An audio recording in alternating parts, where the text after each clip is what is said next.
চট্টগ্রাম বন্দর পরিচালনার দায়িত্ব বিদেশি কোম্পানিকে না দেওয়ার দাবিতে চলমান আন্দোলন ক্রমশ জোরালো হচ্ছে।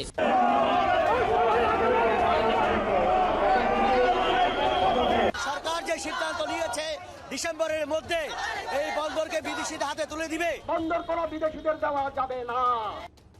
দিনে দিনে দেশকে লুটপাট করে করে যাচ্ছে বর্তমান সময়ের উপদেষ্টা ও অন্তর্বর্তীকালীন সরকার। 5ই আগস্টে শেখ হাসিনার পতনের পর দেশে নৈরাজ্য লেগে রয়েছে। দেশে খাদ্য সংকট, পণ্যদ্রব্যের ঊর্ধ্বগতি। এরই মধ্যে হঠাৎ করে দেশের বিভিন্ন সমুদ্র বন্দর বিদেশিদের কাছে ইজারা দিয়ে দিয়েছেন দেশের বিশেষ বাণিজ্যিক সমুদ্র বন্দরগুলো।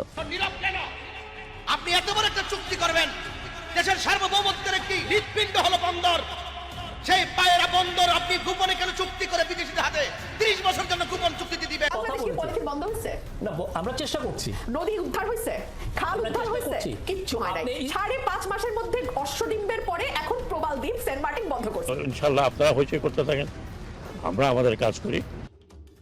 বিদেশিদের কাছে বিক্রি করে দেওয়ার জন্য চটে গিয়েছেন রাজনৈতিক ব্যক্তিবর্গরা। সরকার যে সিদ্ধান্ত নিয়েছে ডিসেম্বরের মধ্যে এই বন্দরকে বিদেশিদের হাতে তুলে দিবে, বন্দর কোনো বিদেশিদের দেওয়া যাবে না। আমরা আমাদের ন্যায্য দাবি আদায়ের লক্ষ্যে আমরা আজকে বন্দরে যাব। বন্দর কেন্দ্রে কোনো প্রকার কোনো মিছিল, মিটিং, র্যালি কিছুই করা যাবে।